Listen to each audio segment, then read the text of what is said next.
Nous passons maintenant à la deuxième partie de la série 1. Donc, nous allons voir comment faire la somme de deux signaux U1 et U2. Donc, nous allons commencer par la somme analytique. Donc, première condition, il faut avoir le même oméga. Donc, dans notre cas, c'est 100 pt. Donc, nous pouvons faire la somme. Si nous avons deux signaux avec des pulsations différentes, on ne peut pas faire la somme.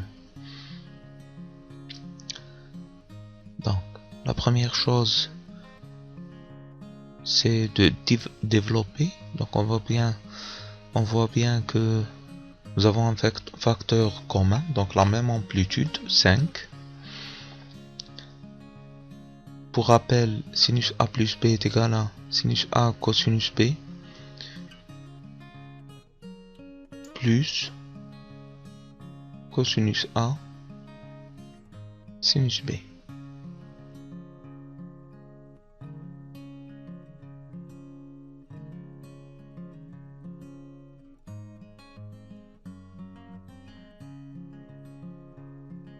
Donc c'est plus ça.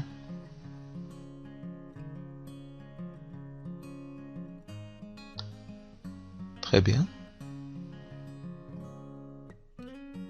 Donc je développe. Donc sinus 100 pt cosinus pi sur 6 plus sinus pi sur 6 cosinus 100 pt pour le premier signal.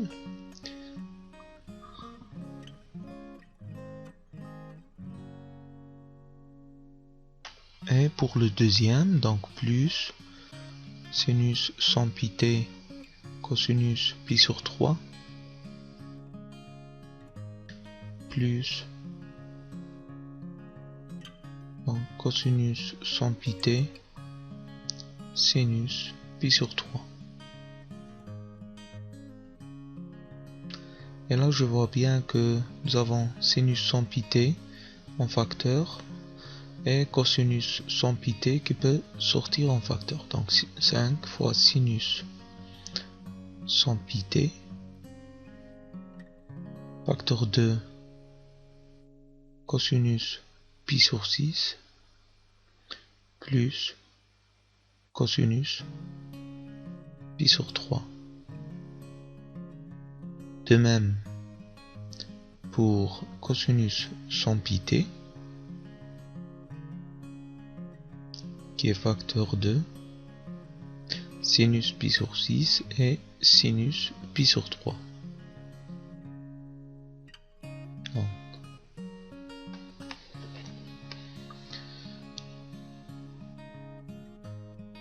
Et là, nous pouvons remarquer que cosinus pi sur 6 et cosinus pi sur 3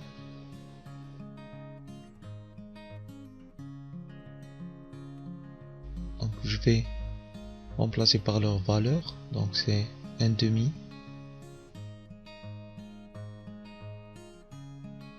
plus racine 3 sur 2 cosinus 100 pt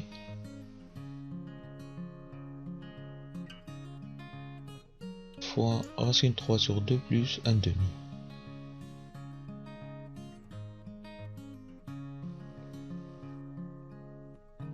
On voit bien que nous avons deux angles complémentaires, donc 30 et 60. Donc on voit bien que le sinus de l'un égale au cosinus de l'autre. Donc on peut faire sortir en commun 1/2 plus racine 3 sur 2. Très bien, donc je vais faire sortir avec le 5, donc c'est 5 1 plus racine 3 sur 2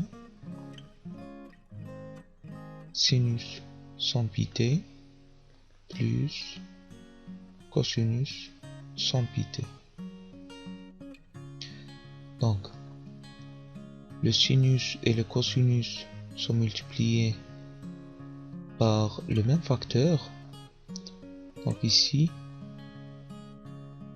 on peut bien voir que nous avons un angle qui a le sinus et le cosinus qui ont la même valeur. Donc cet angle-là, le seul angle qui a le sinus et le cosinus de même valeur, c'est le pi sur 4.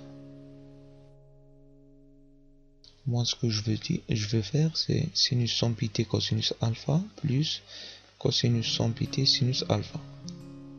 Donc sinus alpha est égal à cosinus alpha. Donc on peut en déduire que alpha est égal à pi sur 4. Je sais bien que cosinus pi sur 4 c'est racine 2 sur 2. Donc je vais essayer de faire sortir ce facteur qui est racine 2 sur 2 dans les deux termes. Donc c'est égal à 5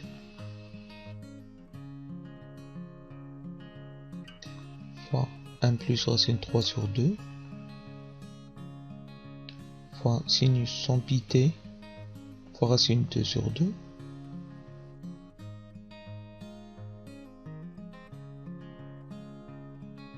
plus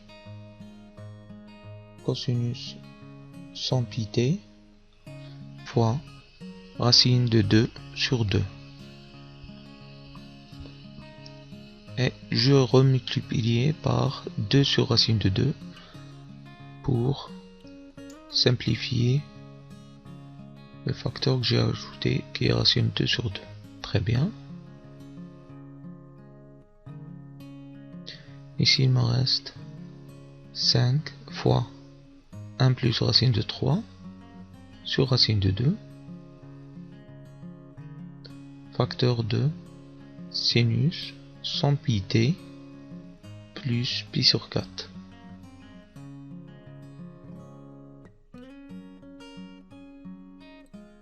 Donc u de t est égal u1 plus u2 est égal, donc je vais calculer ce facteur,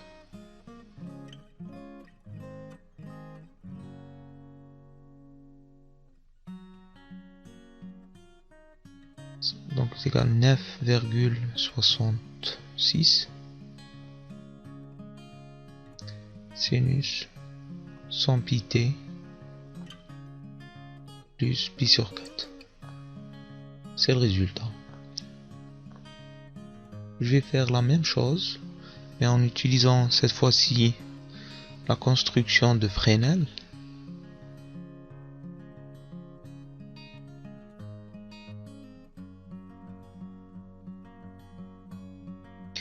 Donc,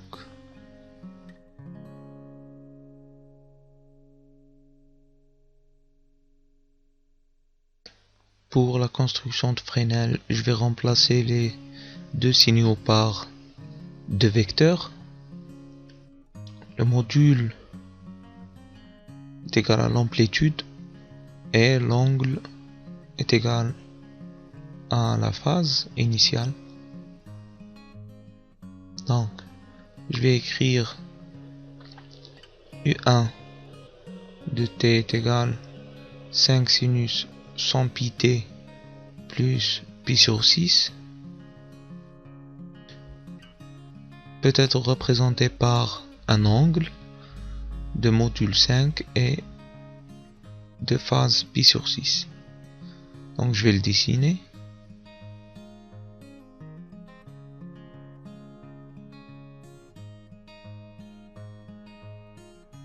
Donc 5 et la phase et pi sur 6.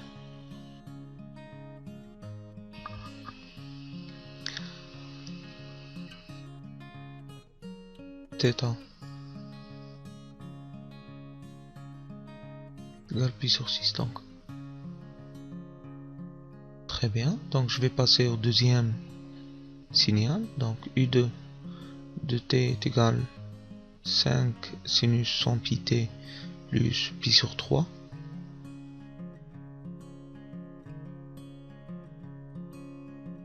U2 est égal à 5. Ils ont le même module. Alpha 2 est égal à pi sur 3. Je vais le dessiner aussi.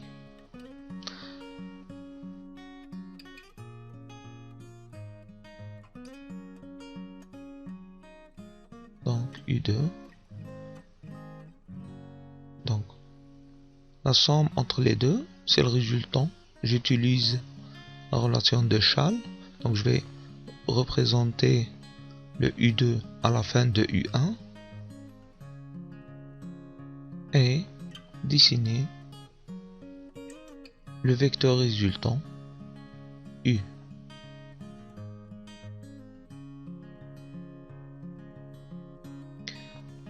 Ensuite, je vais essayer de déterminer l'angle de U et le module de U. Donc, on peut bien remarquer que U1 et U2 ils ont le même module. Donc, le vecteur résultant, c'est une bisectrice. L'angle, il divise l'angle entre pi sur 3 et pi sur 6. Donc, alpha, c'est l'angle entre le résultant et U1. Donc, qui est égal à pi sur 12.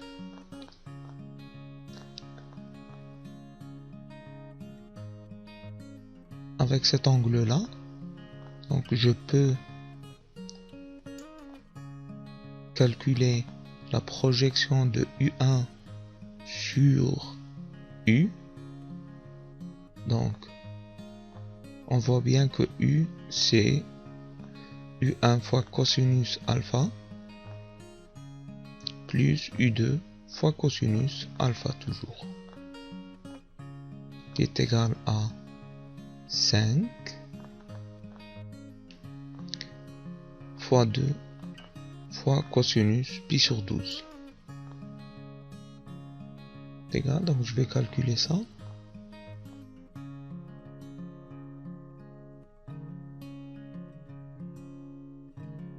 (9,66). Pour l'angle alpha U, donc elle est égale à alpha plus le pi sur 6. Donc c'est alpha plus pi sur 6.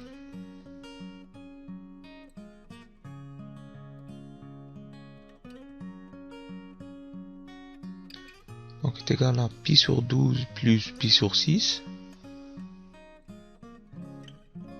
qui est égal à 3 pi sur 12, qui est égal à pi sur 4.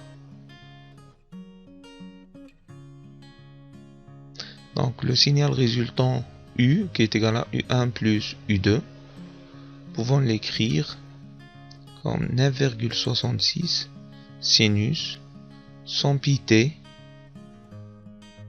plus pi sur 4. On voit bien qu'on a trouvé le même résultat.